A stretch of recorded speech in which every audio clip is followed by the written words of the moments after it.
This is the Highly Sensitive Club, episode number 71.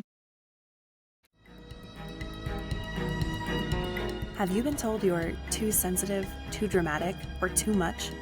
Do you have big feelings and deep thoughts you don't always know what to do with? I'm Linn, a certified life coach and highly sensitive person. I've helped dozens of highly sensitive clients feel more energized, more confident, and more in control of their high sensitivity. In these episodes, you'll get the information and inspiration to level up your life as a highly sensitive person too. Welcome to the Highly Sensitive Club. Hello, highly sensitive person, and welcome to this week's episode of the Highly Sensitive Club. I have a good topic today to talk about because this has been coming up in pretty much all of my coaching sessions lately. How to make big things into small, doable action steps. Now, here's the context because I know you like nuance, highly sensitive person. With all of my highly sensitive clients lately, whether they're growing a business and they just want to get their next client, whether they are working on their health and they want to push themselves a little bit harder at the gym, or whether they're working on something with a relationship and they're trying not to take on other people's emotions and regulate their nervous system for themselves, no matter what that looks like, in our highly sensitive brains, we tend to make this into a huge thing. On the one hand, it is a beautiful superpower as a highly sensitive person that our internal world is so vivid, it's so lush, it's so robust that we can have whole alternate realities in there. Your internal world and the thoughts and the visuals and the imagination that you have back here behind these eyeballs is probably enormous. I imagine that you love stories, you love to be entertained, you read a lot, you watch a lot of TV, you probably play video games because almost all of my highly sensitive people play games of some sort. No matter what that looks like for you, your imagination is a beautiful thing, and your internal landscape being so vivid and so vibrant is really amazing. So many people do not have this available to them. This is a special benefit that highly sensitive people tend to have as part of our operating system. We have deep imaginations and we have robust, detailed visions in this very complex inner world. The downside of this, my dear highly sensitive person, is when you are using your imagination and your powerful internal landscape against yourself. This is when you have a goal or a dream or something you're really excited about, or even a simple action step. A simple action step like I want to get out of bed earlier, or I want to put my tasks onto my planner, or I want to do a social media post for my business. No matter what this looks like, we tend to make it a big thing in our heads. I recognize this because I also do this as my default mode. When you're on autopilot, it is very easy for your highly sensitive brain to take some concept, turn it into something vague, and then blow it way out of proportion. This is when you are using your highly sensitive brain against yourself. And it's okay. We all do it at times. It is one of the drawbacks to having such a vivid imagination and such a deep inner world if you don't know how to manage it and you aren't aware that you're making mountains out of molehills. I want to talk about this specifically because, as I mentioned, it has been coming up for every single one of my clients that our fears get blown out of proportion or our visions of what something is going to take get completely overactivated by our sense of perfectionism. When this is the case, we usually freeze. We usually don't take actions because the vision that we have in our heads of how something is supposed to look, how our goal is going to work, or even what the next action step is, it's way bigger than our brains tell us we can achieve. We have taken what a normal person would consider perfectly acceptable and enough and turned it into, I must do this 100%. It has to be optimal. I have to gather all of this information and learn everything about this before I can take a single step forward so that I never have to make a mistake. I never have to get uncomfortable. I never waste my time. Nothing is ever messy, and I don't have to feel uncomfortable emotions. Unfortunately, there's nothing that you can learn that will protect you from making mistakes, from things being messy, and from you having to learn on the fly. Not everything is going to work while you're in the pursuit of a dream or a purpose. That's not the way that life works. So we have this vision in our head that everything should go perfectly and that the next step is this huge endeavor and we freeze. We slow ourselves down, we avoid, we distract, we pick up our phones and disappear into YouTube or our favorite social media platform of choice for a little while. Then we've used so much of our energy, we don't have anything left to take action. This is showing up in a number of ways in my business and in my life, so I can share a couple of these things with you. Number one, if you are watching or listening to this episode, you are my accountability partner because I am working on pulling clips out of my podcast episodes and posting them to YouTube and possibly Instagram. Maybe TikTok. We'll see how it goes. However, at least on YouTube, there are going to be shorts with clips from these podcast episodes. This is something that I have been thinking about since I started this podcast a year and a half ago. It's something that I've been avoiding the entire time because I turned it into a huge task in my head. First, I have to download the recordings, and then I have to hit the little button on riverside.fm that tells the AI to grab the snippets that it thinks are good. Then I have to edit the snippets, and then I have to make sure that they're the right ones. And then I have to worry about my keywords and my hashtags. And I need to make sure that my SEO is optimized. Then I need to put them all onto YouTube in a particular order, and they have to be perfect. You can see why I haven't done anything with this because just listing it to you is exhausting. So of course I froze because in my mind, the next step was to pull the perfect clips, make sure they're centered, have the perfect keywords, do everything perfectly, and then post them on YouTube. Everything has to be perfect. Haven't done anything with it. However, what I did do is get coached on it because when in doubt, always get someone to help you see where your brain is blocking you. Sometimes we can't see these things for ourselves. We can't see our repeating patterns. We can't see the rules or the beliefs that we're operating under because we're so close to them.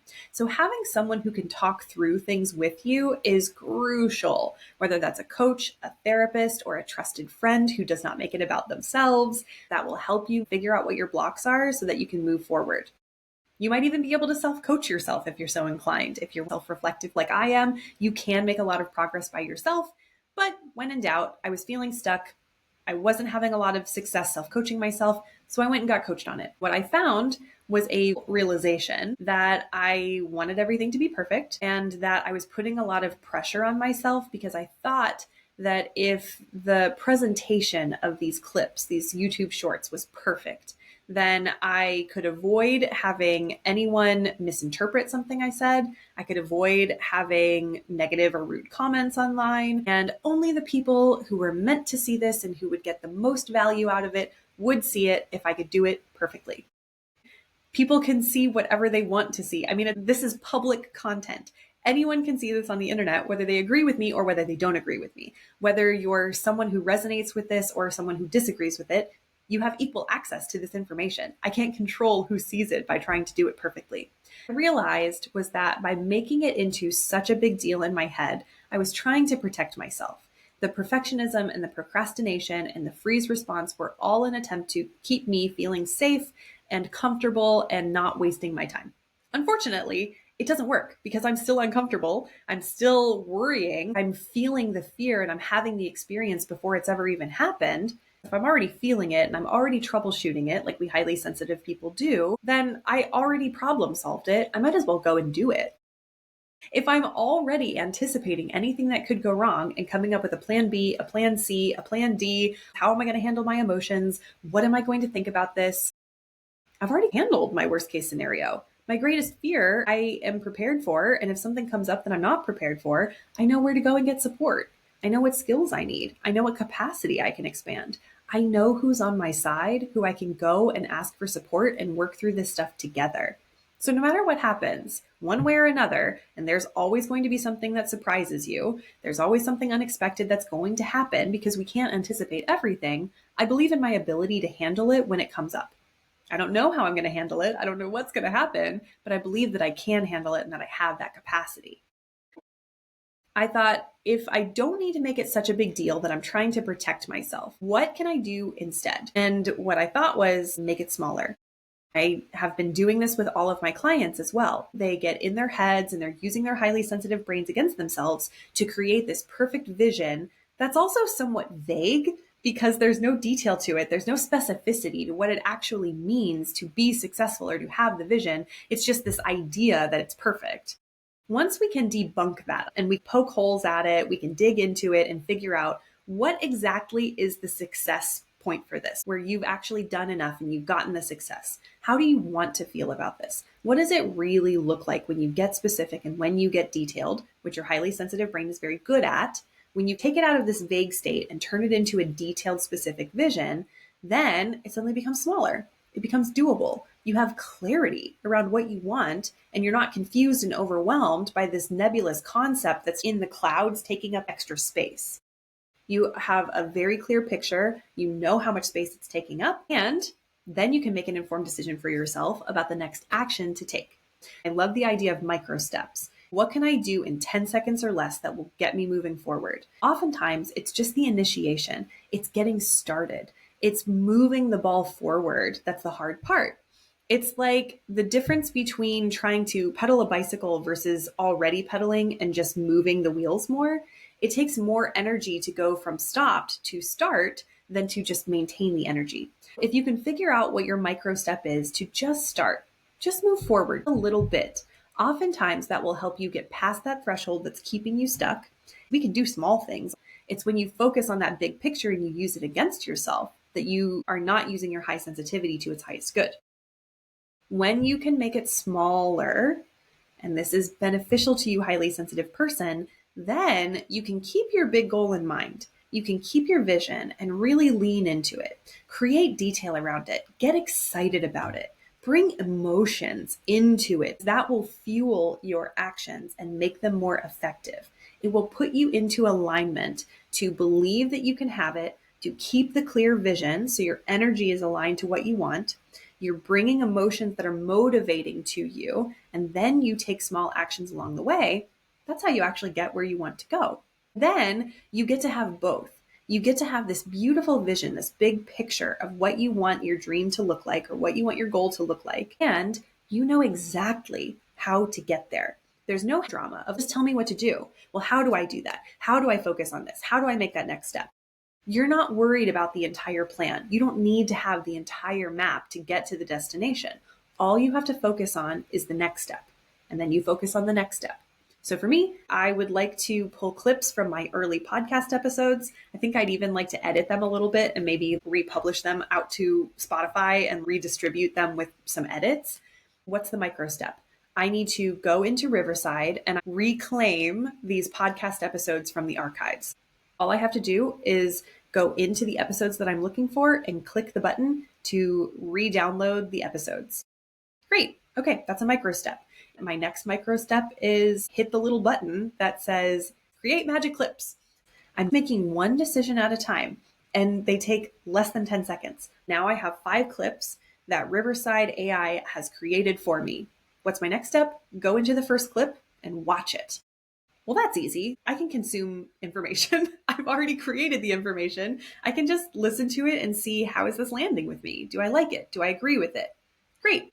The next step is check the captions. Are they right? Great. See how this is working. You can apply this to anything that you're working on. If you want to start going to the gym, then maybe your micro step is set an alarm.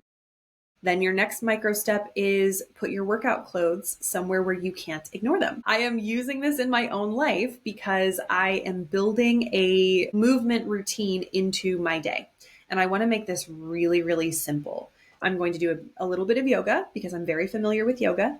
I'm going to do 2 or 3 minutes of body weights because I used to do them all the time when I was a competitive rower in high school. Then I'm going to do some dance because I have a preferred dance fitness video person on YouTube, the Fitness Marshall. He's hilarious. So not only am I getting a workout, but I'm also getting my dose of humor to start my day too. I'm also going with the bronze, silver, gold. Bronze is do this for 5 minutes. If I do 1 sun salutation, 10 push-ups, and a single dance routine, I've done it for the day. That's my bronze. I've met my commitment and I can move on feeling good about myself. My challenge goal, my silver, would be probably 15 minutes. I'll do 3 sun salutations. I'll do push-ups, some sit-ups, and then I'll do 2 of the Fitness Marshall YouTube videos. My gold is to do 30 minutes, which means I do 3 full sun salutation A's, 5 minutes of body weights, and then I do 15 minutes of fitness dance videos. You can see how this builds on itself. My micro steps to get there are to put my clothes by my nightstand so that all I have to do is put them on and go downstairs.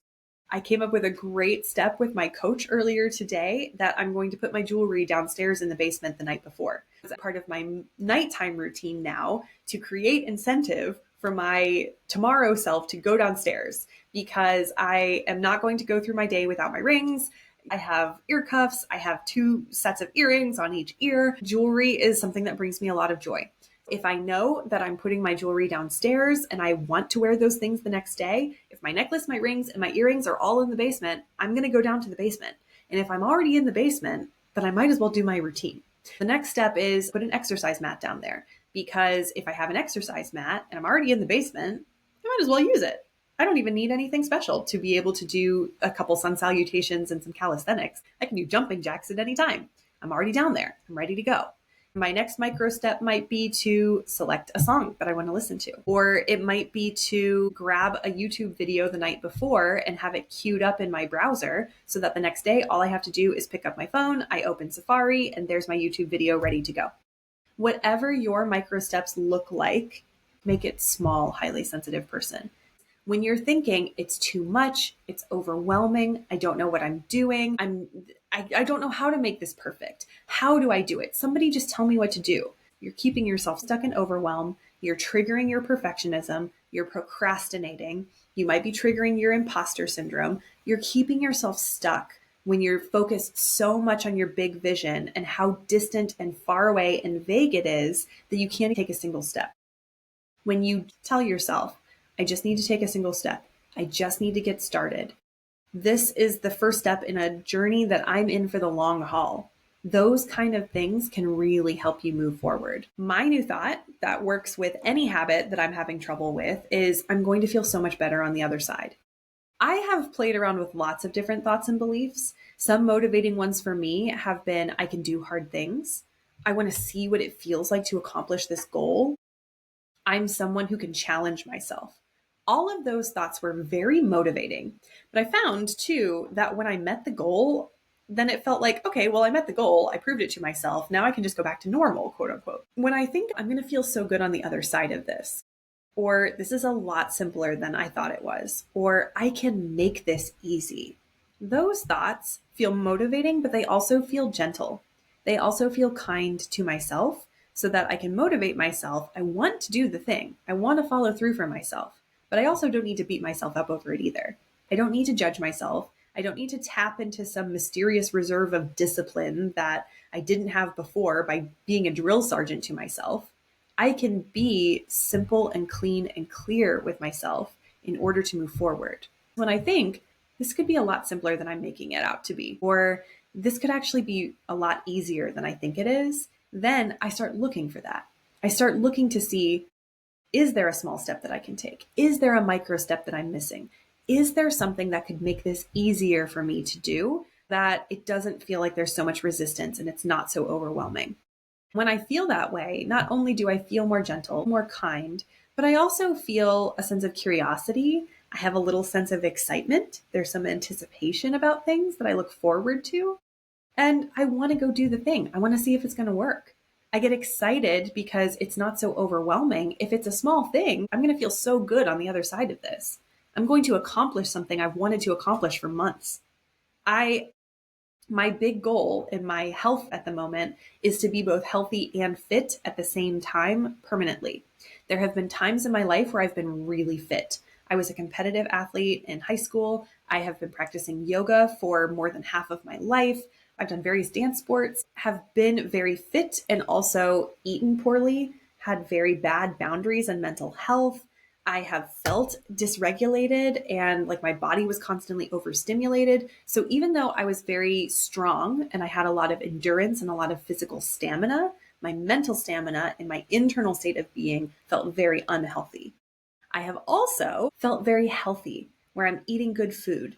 I'm using fasting to my advantage. I am going outside and I'm walking and I'm getting great sunshine. I'm having delightful conversations with people. I'm setting good boundaries. I'm managing my energy and my stress really, really well. But I haven't been strong and have a lot of stamina. I've been fit and not healthy. I've been healthy, but not fit. So my goal right now is to have both. I want to be fit and I want to be healthy at the same time. I know that this is a lot simpler than my brain wants to make it out to be. My brain wants to think, well, you need to get a gym membership. You need to go work out every day. You need to spend at least an hour at the gym. You need to push yourself. You need to get a personal trainer. You need to do all of these hard things and use this hard equipment. You need to learn new skills. You need to watch YouTube videos. And I'm like, no. No self. No brain. I know where you're going. That's not going to work for me because you've been telling me that for 2 years and I haven't wanted to do it. So let's try it this way. Let's try doing the things that I know how to do. Let's try doing the things that feel familiar. I'm going to stack it on top of a habit that I already have. Right now, my morning routine consists of me waking up on autopilot, putting my feet on the ground, and immediately going into the bathroom to take a shower and get ready for the day. Now, my new habit is to put my jewelry downstairs to start my day, put my workout clothes on my nightstand so that I feel them first thing as soon as I pick up my phone and check the time. And then I'm going to go downstairs. If I go and sweat in my exercise clothes, it's going to feel really good when I finally do take my shower and start my normal morning routine. I'm preempting my normal routine with a new habit. I've given myself a bronze, silver, gold to be able to do it. So if I get started and I feel really good, I can do that. If I get started and I don't feel great and I don't have a lot of energy, I can just do the 5 minutes and it still counts. I've given myself a lot of flexibility. I get a lot of choice in what videos I do. I can choose in the moment what kind of yoga poses I want to get into or what kind of body weights I want to engage in. There's a lot of flexibility while I've created the structure and making it easy. I can literally go down to my basement and have a workout in the morning, then get in the shower and feel clean for the rest of the day and satisfied. That is easy. That is simple. That is how you make it smaller. You want to have a hard conversation. Maybe that means I'm going to send this person a text message and say, hey, I'd love to have a conversation. Are you free soon? Maybe the next part is I'm going to think about the 3 main things that I want to talk about, or I'm going to process my own emotions so that when I show up to the conversation, I'm going to be really clear.